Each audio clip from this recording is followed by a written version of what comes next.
Roger Patterson film. Yeah. So here he is with these scientists. That's Bayanov and that's Rene and Mrs. Kaufman. That's, you know. So he went to all these various places. You can read it, how many people were there. This is, I think, mainly Russia. But these are all the places. On New Year's Eve in 1971, they're sitting and watching that movie and seeing what it's writing.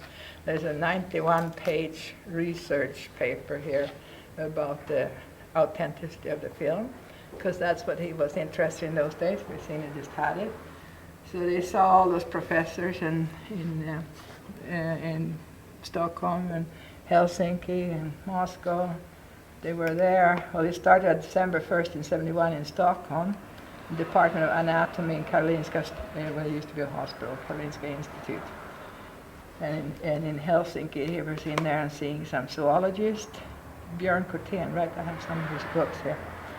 And 20 other people sitting and looking at those kind of things. And then he went off to Moscow, and that's where I met Mr. Porshnev and the Russian Academy of Scientists. And that was the first meeting, and many others. So when he went to Russia, I mean, it wasn't really an open nation. It was probably unprecedented for him to go and be able to have those communications in those days, right? Exactly, yeah. It was. So this was during truly the heart of the Cold War at that time, right? Yeah. Interesting. This is 71, yeah. But you see, they were investigating. They hadn't quite got into it. Well, some, not to the extent they did. So this is December 14, there's 55 people, editors and so on, and the Writers Club, editors of several magazines, and 55 other people. And December 16 at the Darwin Hall, of Evolution Museum, there are 60 or 80 people there.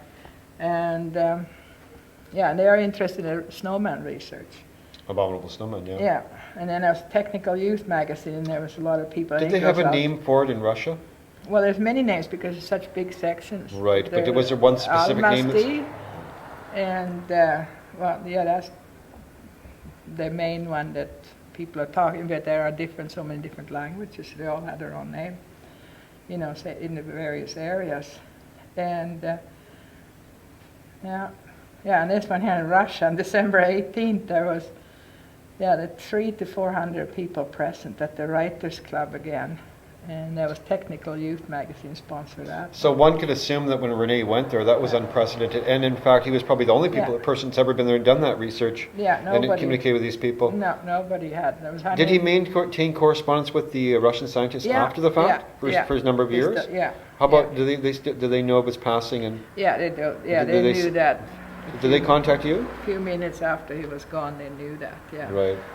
So do you have contact for them? No, because I had, we sort of parted after 15 years of this, and we just sort of connected on personal things, because I'd heard only Sasquatch. There was nothing else talked about ever. So I thought, no, I have to live an ordinary life. Right. Some people are called to do these things. I think it's.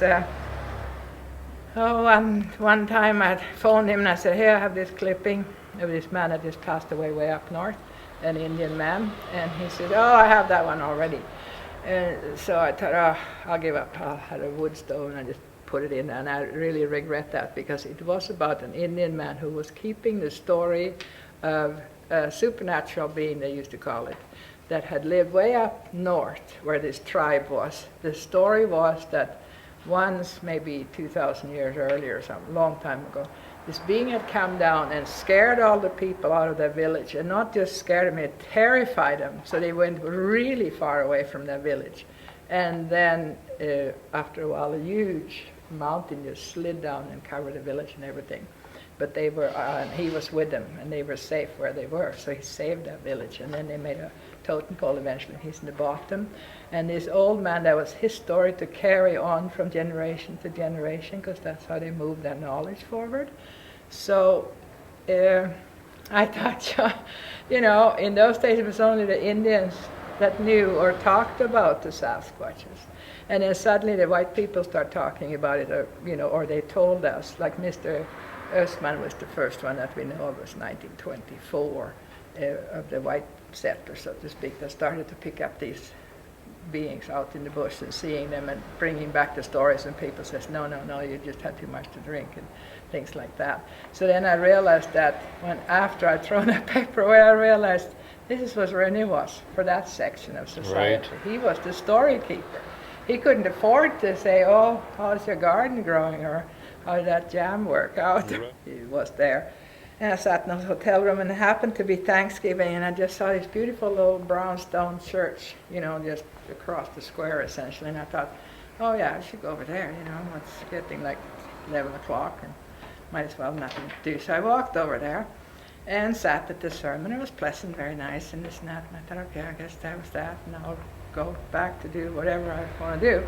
So I started to go out, and this little lady said, oh, don't go out yet, there's lunch being served. And I said, well, I don't belong here. I mean, I'm just traveling through. And she said, oh, no, come down. You can come. You can have it. And it's turkey. The vicar himself had cooked it and this and that. And I said, okay. And it's in the basement. And you can sit at my table. And I said, okay. So I went downstairs with her. And we served this turkey and the mashed potatoes and gravy and the whole works, and I sat down. Nice. So we talked a little bit. And she said, where are you from? And I said, well, I just came over from Sweden. That was the last place I went. She said, oh yeah, so you live in Sweden? I said, no, I actually live in Canada. Okay, and then we sat and ate a few more. And she said, oh yeah, I know somebody over there. And I said, and then we took another bite, and she took another bite. And then I knew I had to say the next thing, which was, who do you know there? No one person. And she said, oh, his name is Rene Dahinden.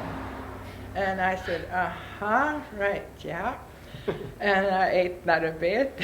And then she said, do you know him? And so I ate another few bites, and I said, yeah. So how do you know him? I know him through Sasquatch research, she said. And I said, oh, right, yeah. Well, I know him because he's the father of my 2 sons.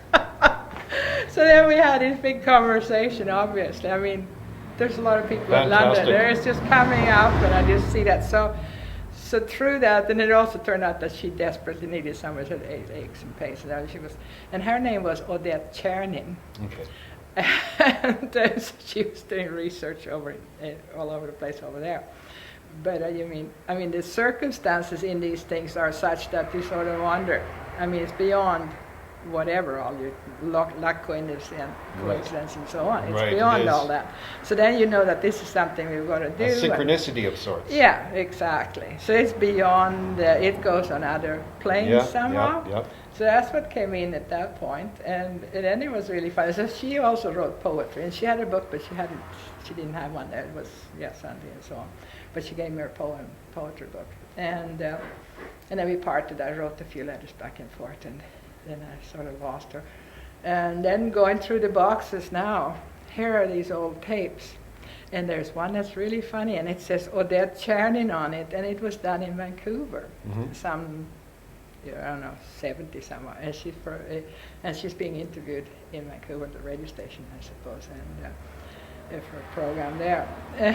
And she mentions how she'd like to meet John Green. Right. It's 3-4 times she's saying this, and it was so funny. So I told them about it. So I have this tape. I'm trying to make a copy of it. She's talking about meeting John and finding more information and so on. So it's sort of like it's a big thing, and it gets bigger rather than smaller. Right.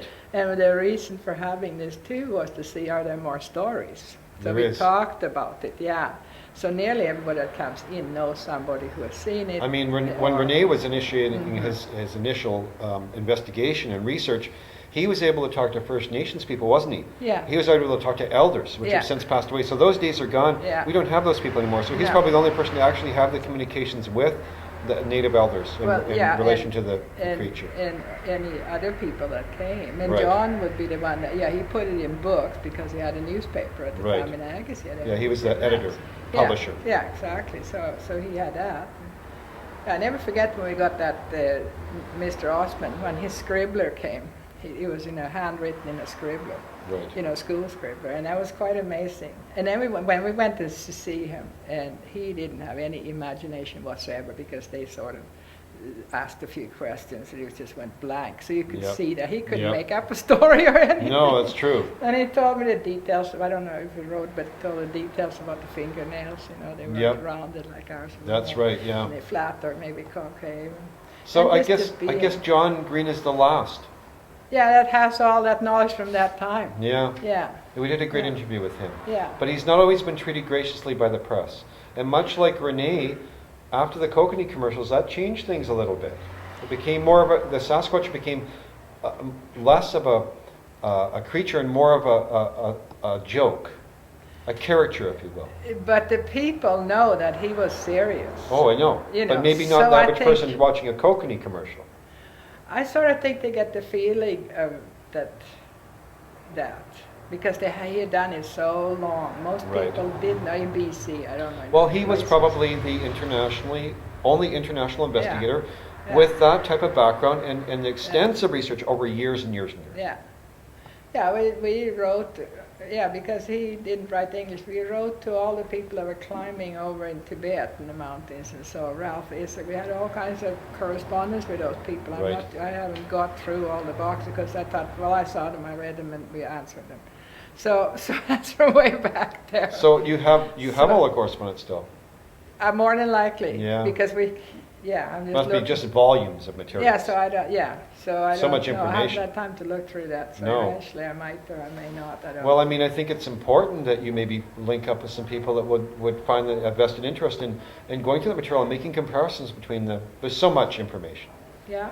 and yeah. so much misinformation, but many people, as you know, probably never came forward with their sightings, either visually or audio experiences. I've had you know? people come in here now and telling stories, and some would be from 1860. Right. I figured out the ages of the people involved, and nothing has been said. And then also experience they've had now, but they haven't said much until their closest friends and to other people that they know have had experiences. Right. And that's pretty much over BC, you know. So that's the reason also I wanted to see, also for the sake of my sons. My oldest son in particular had a lot of hassle going to school with that crazy dad of his, I so to bet. speak, you know. Yeah, in those days especially. Yeah. So then I thought, well, okay, you have to see how do you justify his dad's whole existence, Yeah, and this right. is still justified because the stories are still out there. It's still Right. happening.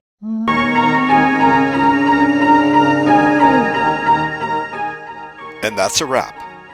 The interview conducted with the former wife of Rene Dahinden, shot on location in Hope, British Columbia at the Sasquatch Museum. The museum now is history. The interview shows us the person behind the man, seldom spoken of. She prefers her anonymity, so will not reveal her name here. We hope you enjoyed watching this episode of Monster of the Woods, and we'll see you next time, right back here on this YouTube channel. Until then, keep your eyes open, your cameras ready, and take care of one another. Arrivederci.